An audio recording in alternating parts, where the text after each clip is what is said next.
This is the story of the stereo. In the last episode, I got kicked out of the stereo. They asked me to take my amp and guitar with me when they dropped me off in Austin, Texas. The stereo was now Jamie Woolford and the two Jeremys, Bergo and Tappero. I talked to Jeremy Tappero about the aftermath of that decision and Jamie about what happened next. Jamie told me and Bergo before we got to Austin, obviously, what his intentions were of dropping you and your gear. And it was literally, he told us, he was like, I can't continue working with Rory. It's up to you guys. You can either stay in a band with Rory or you can stay in a band with me. And we were just kind of like, well, A, Jamie lives in the city we live in.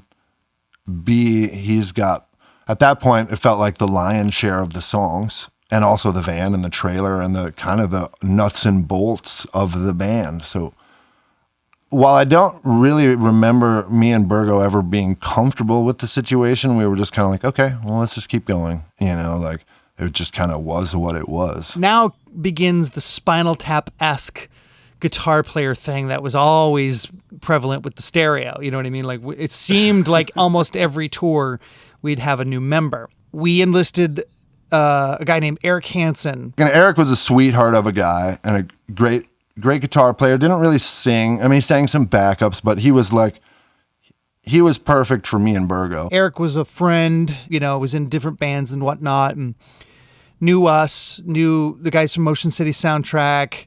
So it was all sort of like, you know, as it is in most often in bands, you know, when lineup changes happen, you sort of cycle through your buddies, you know, and that was no different here.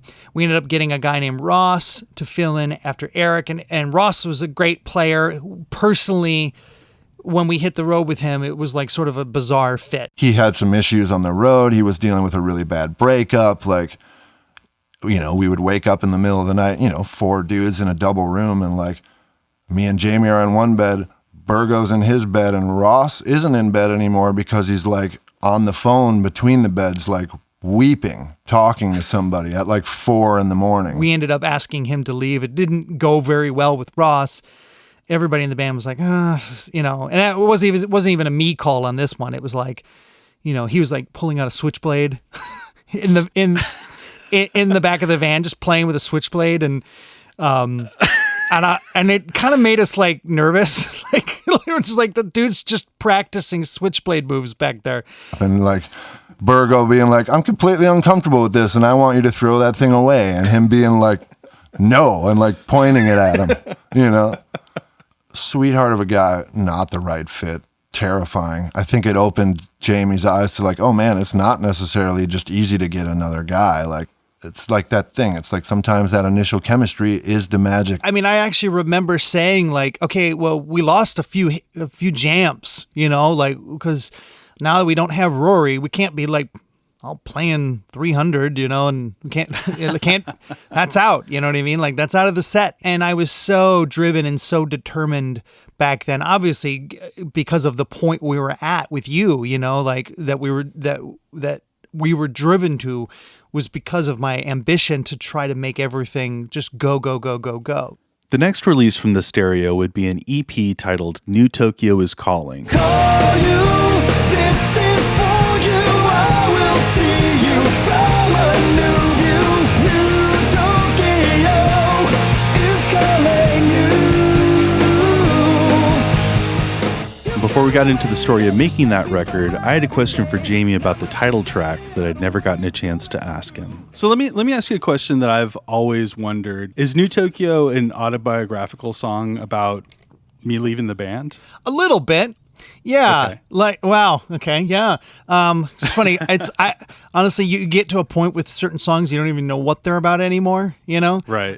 New Tokyo was written about the trials and tribulations of the band and then being asked to come to Japan.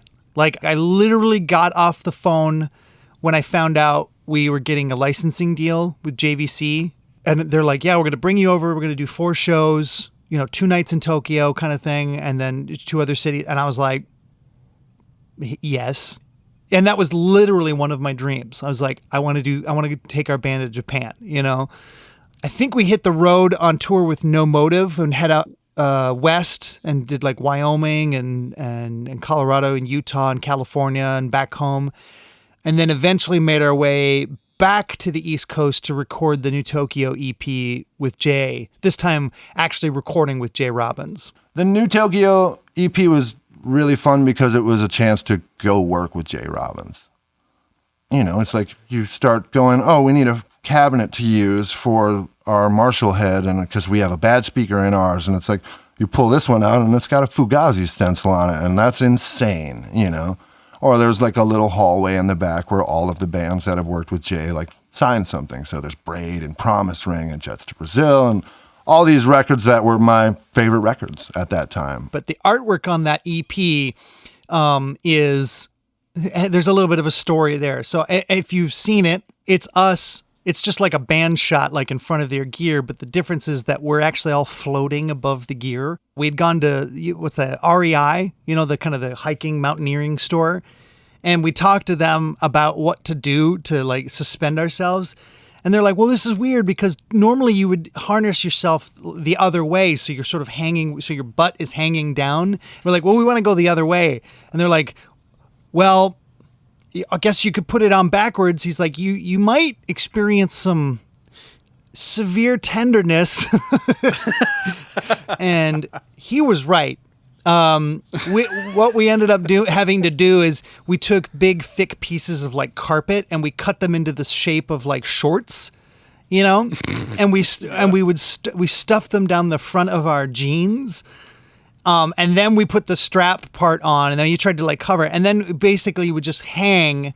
The problem is that you had to be up there a long time because not all of us would be facing the camera at the exact same time because you're on a single wire. So you'd start to just naturally spin, you know? And then of course you're uncomfortable. So you're sort of like, ugh. It's hard enough to take band photos. You know, there's always one dickhead who keeps blinking or doesn't like his smile or whatever, you know? But to like do that and then also be suspended from the ceiling by your nuts is like, it's a level of like complexity and chaos that is just unmanageable. The future was bright. The band's next album seemed like it would be the one that finally broke through. But as Jamie would go on to tell me, his relentless ambition and the conflict that it caused was all turning them away from being a winning team and instead putting them on course to become bitter adversaries. At this point, the division between me and the rest of the band had sort of solidified in the crucible, as it were. And let me start out by saying, like, I'm just as guilty of this happening as these guys were. You know, the only difference is I know where all my resentment came from. I had this ambition for our band. I didn't want to wait. I didn't want to. Tomorrow was not an acceptable answer for why we shouldn't be doing something today. It was like, if I just do it, it'll get done. You know, If I just do it, I can finish. So it sounds like that's a little cyclical, right? Yeah, yeah. I mean, I made it. Because you're frustrated that they're not taking ownership, and so then it just gets further and further apart. Right? I'm like, they're not investing themselves in the experience, and I don't want it to just not do anything. I want things to keep moving forward. So then I pick up the slack, which only then sort of like promotes them having resentment towards me because I'm now doing everything for them. In retrospect, I understand that this is just youth, right? But I would get us tours. I would always be the guy settling up and getting us money. And I wasn't necessarily looking for credit. I resented the blame when something didn't go right. That made me feel resentful towards everybody that I was working with. Despite the toxic relationship developing between Jamie and the rest of his band, the perpetual drive and the possibility of finally making it kept the stereo on course to finish No Traffic. I talked to Jamie and Jeremy Tappero about the process of making the second album and how making a record in an environment of animosity tarnished the experience. We did No Traffic, and we did No Traffic as a three-piece, given the scenario that was going on. We lost Eric, and we lost Ross. And then we went, we had done a few tours, and then we went to do the next record. So it was just the three of us. And the record, this time we were going to record it at Jeremy's. We're like, we can do a good job. Musically and the way that record was made, I'm sure Jamie Woolford would agree, was terrible. We were, it's like me and Bergo were on it, but we weren't into it. And it was recorded at my house, but like I barely hung out up there. It was like drums got done and it was like, all right, man, do vocals and guitars and whatever you want. Like Bergo went back to Minneapolis. I was in Milwaukee at the time, and Jamie would literally be staying with me for weeks and working upstairs, and I'd just be like living my life and going and doing stuff and like barely checking in on him, So the vibe immediately became weird. And it, in a weird way, Jamie got what he wanted because it kind of became a solo effort again. The vocals, though, by the time I got to the vocals, I was approaching a mental breakdown with my anxiety and my despair over the band. I lived in Minneapolis and Jeremy lived in Milwaukee, and that's where all the studio and the record was being made. So I would go down for like a day or so at a time and then drive back. And it's a 5.5 hour drive from Minneapolis to Milwaukee. And so it became this sort of like death march, to the execution. And by the time I would arrive in Milwaukee, I sort of worked myself into this I fucking hate this. I hate this band. I hate this album. I hate these people. So everything was just depressing. And I remember one particular day, I drove 5.5 hours to be there. I walked in, I said, hey. I walked upstairs, I turned on the mic and console and fired up the tape machine. I did like a couple of passes of something, like 2 takes of a song. And I sat down for about 10 minutes and I was just like, I'm going back home. And I drove 5.5 hours back after doing 2 takes. There wasn't much process as far as like we didn't really weed out any songs we didn't like. Like I specifically remember phoning in a drum track on a certain song on the last album because I hated the song. And I told him before we cut it, I don't want to do this song. I was like, well, we're doing it. I was like, okay, well, watch me play this terrible drum track for you. Which in hindsight was bad for everybody involved. But it was just that thing. It was like, wow. That's what I mean by it became a solo project in a way again, because there was no like, oh, you guys don't like that one, well, maybe we shouldn't cut that one. It was kind of like, too bad, this is going on the album. I don't know if at that point we were planning to mix it ourselves, but regardless, I definitely wasn't going to mix it at that point. I was like, no, we have to get someone to mix this. And I think I had a sort of a bizarre belief in what could be done. I said to the band and I said to John Janik and to Jason Livermore, I said, yeah, I'm going to give this to you and just make it great. Like do whatever you can, do whatever it takes to make this better. He did make it a lot better, but you can't, there's no filter, there's no plug-in or anything that can kind of take bad, sort of depressing, ugly singing and then just like make it better. Hey, get set for the brand new sound. It's perfect in every way, unlike any before you found. At least that's what we're told to say. Hey, I mean, I sort of tried to rally my pride and get reinvigorated about the band. And to a certain degree I could when I started hearing the mixes, and it was an improvement on the rough mixes. And I was like, okay, well, this is a reframing. It sounds pretty good. But it wasn't where I saw the record and what we had. There was a gulf there. And after probably like a week, I was back to meh. It's actually been one of my sort of like secret dreams to just like re-record No Traffic. You know what I mean? And just so that I have a version I can listen to, because I can't listen to it. You know what I mean? There are certain records that I've made where I'm just like, can't listen to it. So what ultimately caused the band's internal dynamics to break down? Jamie talked about his part in that equation, the constant pushing and developing resentment. But during this time, there was a bigger disruptive element that we haven't discussed yet. All the members of the Stereo, with the exception of Jamie, had started a whole other band. I talked with Jeremy Tappero, who would sing and play guitar in what they would call Attention, about how his new band started and the effect that it had on the one that he was already in. Somewhere along that road, I bought this great Les Paul. I found this great Les Paul, and I started bringing it on the road with me.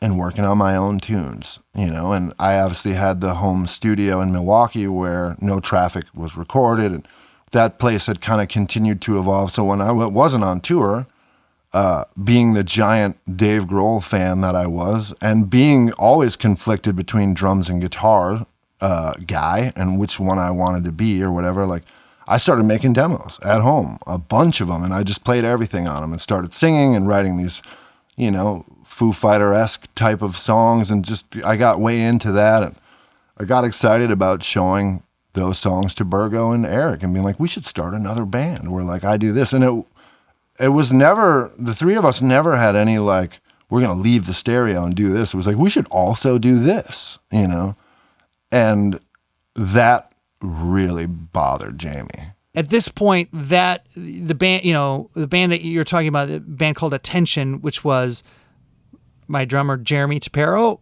my bassist, Jeremy Bergo, and my ex-guitar player, Eric Hansen, and our buddy Chip, who tried out for the stereo, all in a new band called Attention.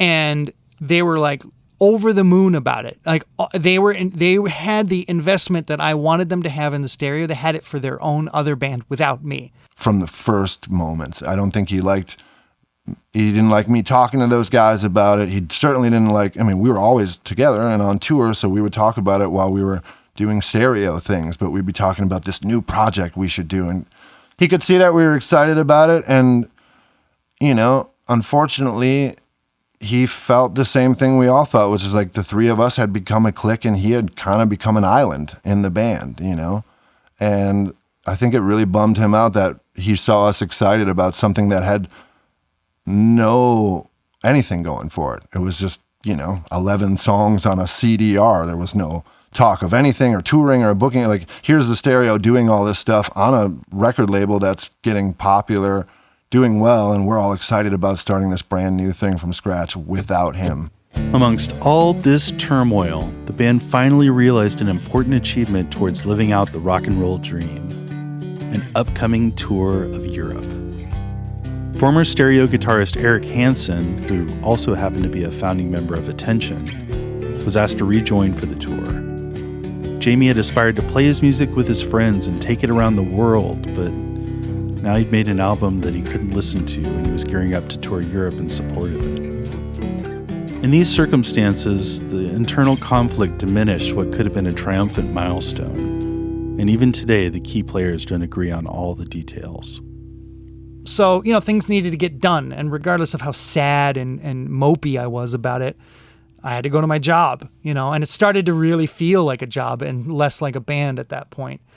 And Europe was like the worst of it all. I was approached by the band, and we had a kind of a band meeting, and the band sat me down and said, look, we know we got this Europe tour coming up. We'd like to hire a singer and go without you. Holy shit.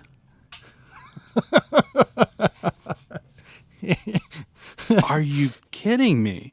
No. They wanted I'm they actually wanted to not kick kidding you you. out of the stereo. Yeah, well, they're like, well, look, we're going to play the music and we'll get someone else to sing and we'll go and we'll represent the band. Never happened. We would have never, how could we have done that? It was his band. We wouldn't have been able to do that. That never happened. Okay. I have zero memory. I was of really that. looking forward to that story. Yeah. I have zero memory. I just don't even know how we could have. Maybe I'm somehow like blocking. I have zero memory of that. Too traumatic. Yeah, well, I don't know. I mean, if he says it happened, it's like I almost trust his memory more than mine. And I don't want to make too big a deal out of this moment because it really wasn't. I just straight up said no. I was like, nah, that's not going to happen. I wonder if it did happen. Maybe it did. Maybe we were that crazy. It's possible. I don't know who we would have got. We probably would have asked you. Refronting the stereo. Yeah. That would have been pretty funny. Yeah, I don't know. I don't remember that. Hilarious. And then at that point I was like, no. And here's what's gonna happen. we're going to go do this tour. And I kind of came up with the idea on the spot. I'm like, I'm bringing my girlfriend because I got to have a friend. I can't be in Europe for 3 weeks with you fucking assholes and not have someone there to, I need someone. He was already feeling alienated going into it. So he decided he'd bring his girlfriend on the road because, what better way to repair your relationship with your bandmates but bring a girlfriend with you and spend your whole time with her. So your other 3 bandmates will certainly become a clique and spend their time together. And she hated every minute of it. You know what I mean? It was just like, she wasn't cut out for tour to begin with. You know what I mean? Like, but at the same time, being on that tour was just miserable. I mean, like she would, there was tears and just. And it was a bad vibe. And, but I understand, looking back now, I understand why he did it. Like, these guys barely hang out with me as it is. Like, we were pretty not friendly about that. And that was certainly, I think, I don't remember how much longer after that we lasted, but I'm pretty sure on that tour he decided he didn't want to play with us anymore. I mean, that tour, there were many nights on tour where I would feel drumsticks hit me in the back. Like in between songs, I'd be feeding back because that's how we would start a song. It would start with guitar feedback. And Tappero didn't like it. So you just I would feel a drumstick hit my back, and I would just be like, this next one's called Our Drummer Fucking Sucks. And we would just go, we're literally just breaking up on this tour. We just no one really hung out with Jamie anymore, and I'm sure it wasn't fun for him either, looking back. Like, he built this thing that was doing well. And the guys that he kind of invited along for the ride maybe didn't appreciate it as much as he wanted, and also like weren't really there for him anymore. It's like, well, you want to run the show? Go ahead. Let me know when you need me. When you're in Germany, right? Because no one else is speaking your language. So when you load in, you're never taking that break. No one ever comes up to you.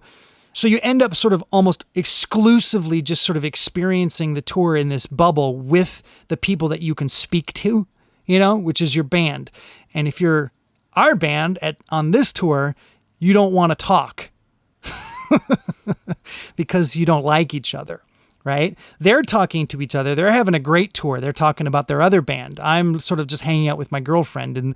And it's like about 2 to 3 days into that, hey, we're all in Europe, and the sort of the pleasant new experience and the excitement of that has worn our manners down, and now we just went back to hating each other, but now there's no one else we can talk to but each other. He was allergic to fun most of the time. Like, he just wanted to, he was kind of all business, and his fun was not everyone else's fun. So it just strengthened the fact that, like, he was in charge. He was the smart enough to keep it clean and did all the work, and it just allowed the rest of us to screw off even more, which I thank him for, because that was fun. I ended up having a blowout with Tappero a couple of nights before the end of the tour. Our backstage was upstairs of the club, and there was a staircase down. And he said something to me, and I was just like, he was starting to walk down the stairs, and I pushed him. I fucking pushed him as hard as I could. I wanted to fucking push him down a flight of stairs. Wow. I'd never been so angry. And he didn't fall. He caught himself and completely fine. But as soon as I did, I was like, oh my God. You know what I mean? Like, what have I done? But then he caught himself. So I was like back to, yeah. And I was like, we're done. We're all fucking leaving tomorrow. And I'm like, I don't know how the fuck we're going to leave tomorrow. We ain't got no money to book last minute flights out of here. And we didn't. We probably had 4 more shows or whatever. And we all basically just buttoned up, shut up, and just finished the tour just absolutely miserable. In case you can't tell, I'm fascinated by this dichotomy. After I got kicked out of the Stereo, I would hear whispers about the turmoil in the band, but I also knew that they were getting to go to Europe. In my imagination, they were living a dream beyond whatever I'd be able to make happen in my own musical pursuits, partying backstage in some exotic locale after decimating a crowd of eager foreign fans. Now, many years later, I'm learning the sharp contrast between what was happening in my mind's eye and the reality. The writing was all over the wall, and the entire band seemed to know it. but even when everyone knows that it's not going to work out, they're still at the business of ending it. The band still had shows coming, and like every other transition before it, this one was going to be messy. We did one show in Urbana, and here's another, one of my all-time favorite bands is Superdrag, and we got to open for Superdrag. Oh my God, that's amazing. Yeah, and so we drove together, and we played the show. I mean, and that I enjoyed. I was like, okay. And I think we all sort of, like, that was like everybody loved Superdrag. We listened to them in the van, and we went and we played that, and it was like, okay, that was fantastic. And then we came home and just didn't talk. He started just kind of, calling us less. Kind of like we would get home and kind of go our separate ways until it was time to do something. And like maybe me and Eric would be hanging out because we became real tight. Bergo always kind of went back to work and kind of just slid back into Bergo land until it was time to do stereo things again. Came home and I just was like, I hate this. I'm done. I cannot stand this. They don't even, and I remember I was saying, they don't even want to be in this band. And I think I had started to say that enough to myself as a sort of justification for my plan to get rid of them. Because I'm like, if they already hate me and they don't want to be in this band, and I'm the only person that cares about the band, and everybody already thinks I'm this Svengali, like, well, I might as well just own it. You know what I mean? I might as well just be the Svengali, and I might as well just get it back on track, and clean house. I think it was a Japanese tour that was coming up, and Jamie had fallen skateboarding. I was riding the vert ramp and I failed on an entry. I'm coming down sort of like backwards and I stick the landing, but essentially I just end up sort of jumping off the top of the ramp, right? But then now I'm falling and I stick my arms out straight. All of my weight lands on my right hand and my arm is locked because I'm in panic mode, and my elbow just goes click. And then of course, like, then my face joined the had a reunion with the earth. You know what I mean? Like, and like I was all padded up. You know what I mean? I'm fully padded, but like I caught my face like kind of on the side, and then I go sit down for a minute. I'm drinking water, and then all of a sudden I'm like, oh, my elbow really hurts. And I'm like, and then I start to try to move it. I'm like, oh shit, and I'm like, oh, fuck, I think I broke my elbow. So he called and was like, took a terrible wipeout skating. There's no way I'm going to be able to make this tour happen. I'm going to have to take some time off. I think at this point, he actually did say like something to the extent of like, I need to take some time off for the elbow. But that also lines up well with the fact that I just need a break from this thing. Like, I think you could tell that the band was unhealthy, and I'm going to step back from it for a little while. Through the combination of just personalities and my way of handling things at the time, I didn't make it easy for them to start getting invested. So I just started doing everything, and then the resentment grew, and it just happened. And so I booted them, and I immediately then was like, okay, I got to get a band together. And then, like, I want to say a week to 2 weeks later, we saw an announcement about a Japanese tour, and it was certainly not with us playing. So that was kind of how that was the phone call, was the like, I need a break from my elbow. And then I don't remember if there was like a follow-up conversation after that, or if it was just kind of like, wow, that's that. And then we, dug into like doing our own band, and he started playing with different dudes. I don't think we ever really talked about it after that. Just like the whole, let's go to Europe without you, and then we're just going to treat you like shit. And again, this goes back to that, like, anything that was going wrong was like my fault, but then the credit was, oh, we're the stereo. You know what I mean? I resented that, I just wanted some camaraderie. I wanted some investment. I wanted to enjoy being in my band. And then that, began the first era of all of us going like, man, fuck that dude, Jamie Woolford, because we were, it was like, that's a weird way to end a band, but also like we wanted to go to Japan, you know what I mean? And like that was right around the corner. And then all of a sudden it was like, all of a sudden we weren't going. And I think like one of the first press releases we read, like at least somewhere read how the three of us left the band to start our new band, which ultimately I could see why, Why frame it that way. Yeah. easy to do. And in a lot of ways, we were working towards a new thing, which Jamie was uncomfortable with. And maybe he just assumed like that was the writing on the wall and it would have happened that way. And maybe it would have happened that way, but certainly wasn't the way it did happen at that moment. And I remember us all being like, you know what? Who cares? Let's not even talk about it. Let's just like do our own band now. You know what I mean? Like we don't need to worry about this is over now. Like we'll do this. If people ask, we're just not in that band anymore. Did you quit? Did you leave? Like why does it matter? We're not in it anymore. Like it seems like a lot of what happened with the Stereo were kind of cutthroat decisions being made, but then recast and rewritten narratives that made it seem more like everything's amicable. There's no easy way to quit or get fired from a band ever. I've seen it a million different ways. No good way to do it, I don't think, but. Well, it seems like being more straightforward with each other would have been helpful.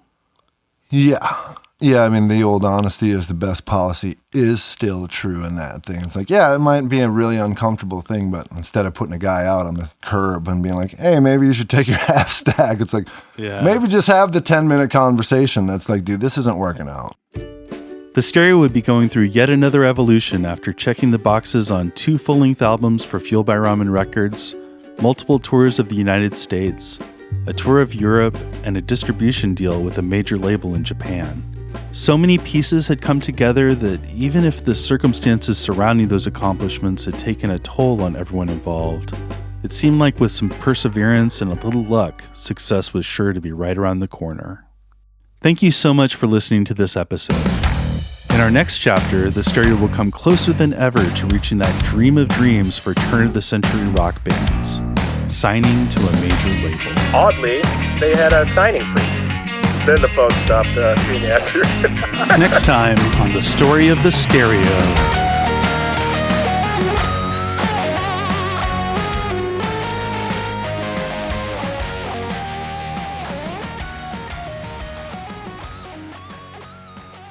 Kings of No Hope is written and produced by me, Rory Phillips. You can find me on Twitter and Instagram at RoryATX. The Stereo are on Facebook, Twitter, and Instagram at The Stereo Rock. You can listen to The Stereo on Spotify, Apple Music, or by cranking up a Victrola phonograph and digging the needle into some 78 RPM shellac.